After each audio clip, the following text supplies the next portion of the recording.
So basically, they're coming after your land, and they're going to start 15-minute cities. And their slogan is just transition. Where did that come from? Well, it comes from a group called the C40. Cities 40. They are trying to make certain cities, almost all major cities in the world, 15-minute cities. And for us rural folks, they have planned to land grab. How will they do this? They are starting to make changes in our land use bylaws without our knowledge, without any votes or anything. This is a time to get involved because they have not passed this yet and they want to pass it September this year. Everybody in rural communities, everyone in large cities, start calling your mayors, start calling your MLAs and asking them what are the changes that they want to make to the land use bylaws so that we know, because this is what they're going to put in there. They're going to make slight changes that don't really make sense, but you will have to watch that in case of emergencies or lockdowns or climate lockdowns, what are they allowed to do to your land? Those of you who think that this is a conspiracy theory, this is already happening in the Netherlands with the farm protests. And those of you who really think that we're out to lunch, remember 2020 when you were just touting, oh, it's only 2 weeks to flatten the curve? Yeah, how did that work out? And then remember when you were saying it's safe and effective? Yeah. How are those like side effects that you don't want to talk about going? Exactly. So basically, this isn't the first time they have attempted to do this. I was at the protests when the NDP tried to do a land grab with the Y2Y group. Who's the Y2Y group? Well, they're called the Yukon to Yellowstone group. And they were saying that it was for caribou migration and that we needed to save that land and kick off all the farmers that were basically in that category of land. But you know what's really funny? That's exactly where the biggest oil reserves are in North America. So was the NDP really trying to save the caribou, or were they trying to get the oil companies to not go in and drill so that they could make a false energy crisis so that they could actually expedite this? So I need everybody to call your MLAs, call your mayors, and actually ask them, what are these changes? Then we need to start educating people. Like, repost this, make your own videos, tag me in it. We need to start discussing what are these changes that they're trying to do behind our backs. Those of you who think I'm lying, here are some receipts. I will also put this on my Twitter, and I will try and make a longer Rumble video where I explain all of this in detail. There it is, C40 cities, green and just transition.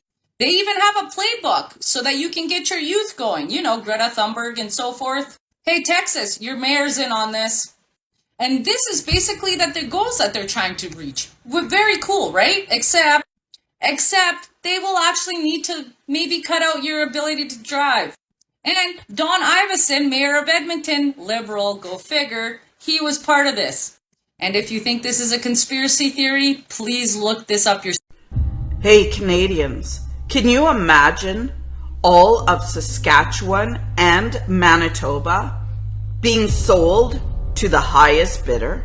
Or just handed over to another country or some entity? By 2030, 30% of all of Canada will have been given over and controlled by the United Nations. And that is the equivalent of all of Manitoba and Saskatchewan put together. By 2025, 25% of Canada's land and waterways will be protected. In other words, no fishing, no hunting, no farming, and no mining will be allowed on these protected areas. Oh, it won't start that way. It will start with limited use, with many laws and regulations. And eventually those protected areas will have fully restricted use. So hunting and fishing licenses, oh, maybe they're $100, $1,000, could go up to $20,000. Provinces and territories are signing conservation agreements with the federal government. Trudeau said that the federal government will work in partnership with Indigenous people. Well, good grief. Can you imagine if Trudeau had approached Indigenous leaders and had said, you're not managing your lands properly. We are taking over. We are taking land away from you. When you boil it right down, that's exactly what he did. No one is in an uproar about it. Do you know why? Because Trudeau bribed those Indigenous leaders with almost $1 billion.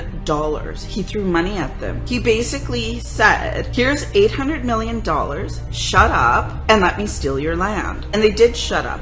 And he is stealing the land. He's allowing the federal government to steal the land and the United Nations to steal the land. And all that he had to do was bribe people with money. The government can amend the agreement at any time. So now it might say that the area is a protected conservation area. But Trudeau and his federal government can amend it at any time. He can hand that land over to China or the highest paying country or maybe BlackRock or over to Bill Gates or whomever, and they will be allowed to do whatever they want with the land. There are many loopholes in these agreements. For now, Trudeau is allowing the Indigenous people to provide enforcement on some of these conservation areas. So Indigenous people will be enforcing the no fishing, no hunting rules against their own people. Can you imagine all the conflicts that are going to arise? And again, all this money is being thrown at this 30 by 30 conservation project, and it's just begging for more corruption and abuse. And I'm having a difficult time understanding why it's going to cost taxpayers so much money.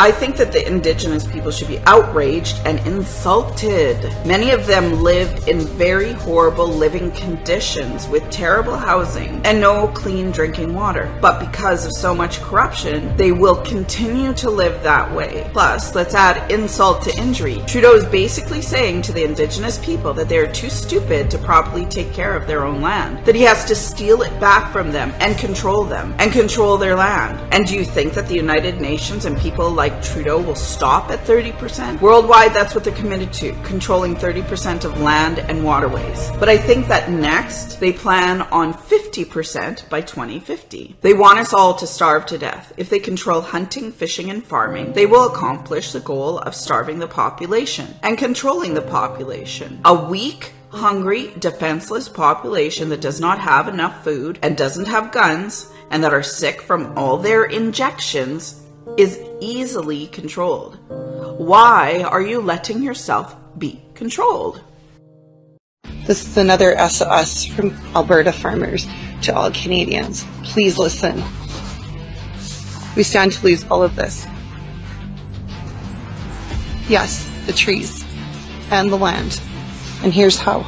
If a land use bylaw like Thorhill goes through, we'll only be allowed to have 10 shrubs in a residential area on farmland.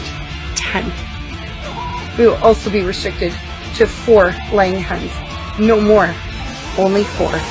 And any outbuildings like barns, workshops, sheds, or storage facilities that haven't been used in 6 months will be deemed illegal outbuildings on our land, and we'll have to go through review through the local municipality, in which we'll have to register it and ask for permission essentially to still be able to keep it on our land.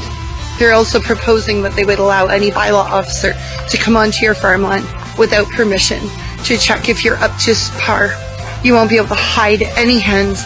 You won't be able to hide the fact that you've got many trees or that you haven't filled out a registration to put up even barbed wire fencing. This is an assault on farmers. This is the worst one yet. This is worse than the nitrogen fertilizer. Guys, this is serious.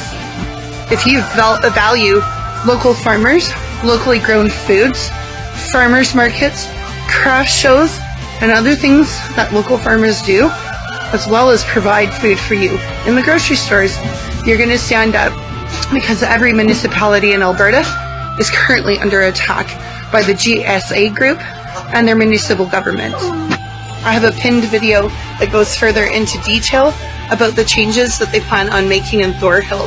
This isn't an isolated event though. Sounds like they're doing this in every single municipality they possibly can, including Leduc County, Brazeau, Whitecourt, Morinville County, Barrhead County. There are a lot involved here. We need your help. Do you remember the Dutch farmers? And do you remember their courageous protest last summer? Do you remember how they fought for our freedom? Well, I'm sorry to say it, but I have bad news for you. Our farmers are losing, and the Dutch government is winning the fight. They have doubled down on their plans to expropriate 3,000 farms before the year of 2030. They call it expropriation. I call it theft in the name of climate change. And how are they doing this? Well, they're waging a war of attrition against the farmers while simultaneously vilifying them continuously in the media. And that strategy has been proven to be very successful. Whenever I speak to our farmers now, I can tell that they are losing hope. And who could blame them? They've been badgered, intimidated, and vilified. They're afraid to be threatened, arrested, or even shot at again. They are afraid that they have lost the support of the people. The same people they provide with food every single day. And that's why I'm reaching out to you right now, because I know that that is not true. Last year, the farmers gave us hope and courage, and now it is time we return the favor. There are elections coming up in the Netherlands, and we have to show our government who is boss. And our farmers are the only ones that have the manpower to do it.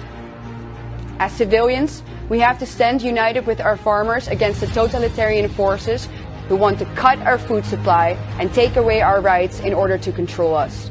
It is absolutely vital to let our farmers know that they do not stand alone. Let them know you'll support them if they decide to protest again. Let them know.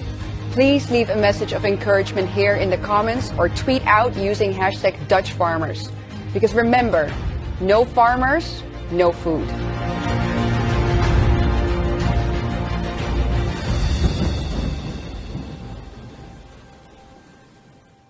Have a government that says there is a nitrogen crisis and we have to expropriate 3,000 farms unless they voluntarily sell their farms to the state, because we need to solve this crisis.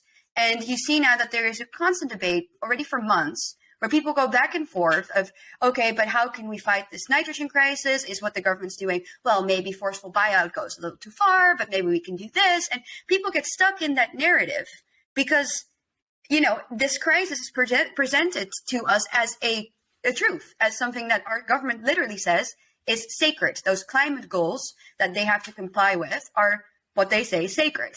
And what I really have refused in this whole debate is stay in that narrative, because the premise on which it's built is false. You can't go and debate people if they say, oh no, but there is a nitrogen crisis and this needs to happen. It's a falsehood. It's a lie. It's a cover-up. It's a pretext. And that is something that I feel happens a lot nowadays, especially in the last 3 years, what we've seen with COVID, is that we are presented with a false narrative, with lies, and then forced to debate within that circle of lies. Whereas with this, I will tell you straight up, there is no nitrogen crisis. It doesn't exist except for on paper, and it's manufactured by people who have a very clear, I would say clear, agenda for us people, and it is an inhumane agenda. It is, I feel like people often, I really would like to hear what you think about that, but I've always noticed that people find it a little bit scary to talk about intent. It's like, oh, we'll listen to conservative ideas or we'll listen to right-wing thought, but the moment you suggest that the people in power actually have an evil agenda, people get really scared. They're like, oh no, that's conspiratorial. But I think it's the case in this one. In case you missed it, Tractor Supply Chicken Feed has reportedly been causing egg laying to stop. The board of directors has ties to the World Economic Forum and Jeffrey Epstein.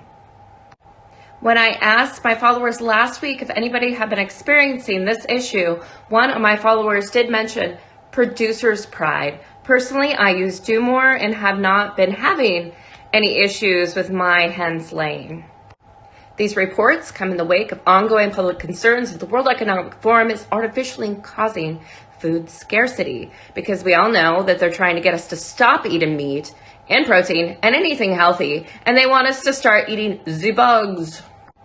So, of course, on the board of directors of Tractor Supply are several people from Vanguard, which substantially financially supports the World Economic Forum. Another board member used to work at Kohl's and was bragging about implementing ESG policies there. Another board member has links to ConAgra, which has been accused of selling suicide seeds, which forces farmers to be continually dependent on buying new seeds instead of growing their own replacements each year. And finally, the Epstein connection comes from Mark Weichel, that was the president of Victoria's Secret while Leslie Wexner owned it, and Jeffrey Epstein had power of attorney to hire or fire any of Wexner's employees. Was an advisor to President Jimmy Carter by the name of Zbigniew Brzezinski. Zbigniew Brzezinski said, quote, "In earlier times it was easier to control 1 million people than to physically kill 1 million people. But in today's time, it is infinitely easier to kill 1 million people than it is to control." End quote. Global 2000 was authorized under President Jimmy Carter. In Global 2000, which is government policy, you can go ahead and look this up, it specifies how to use food as a weapon and how to use reproductive services as a weapon. If you go back to Dr. Henry Kissinger in 1974, who was the 32nd Secretary of State under President Richard Nixon and Gerald Ford, he specified, quote, "Depopulation should be the highest priority of U.S. foreign policy towards the third world." End quote. They specified that the population is outgrowing our ability to control them. And so at this point, do you think that a government is interested in having people stand up against them, and you think they're not going to do something about it? They know the people are rising up against the evil that they are committing. So what is the goal? The goal is to remove 3 to 4 billion human beings from the planet. That is the point. They have lost control of the masses. People are not stupid anymore. People don't just trust their government anymore. They don't just trust the science, which there's no such thing as the science. Science evolves, changes, and there are different scientists, which means there's no such thing as one science. They are looking, they're studying, they're reading, and they're asking questions. So because of that, this government has made a decision to get rid of those people. And again, it don't matter what color you are. If you choose to stand up against us and you don't fall in line, we have to get rid of you. Hello everyone. Recently, we've seen a lot of misinformation about traffic filters circulating online. These conspiracy theories are causing real-world harm and need to stop. We want to be absolutely clear. We are not planning a climate lockdown or a lockdown of any kind. The traffic filters will be installed as a trial on 6 roads in Oxford in 2024. They will not be physical barriers. They're not steel walls or electronic gates. They're simply traffic cameras that can read number plates. If a vehicle passes through, the camera will read the number plate, and if you do not have an exemption or a residence permit, you will receive a fine in the post.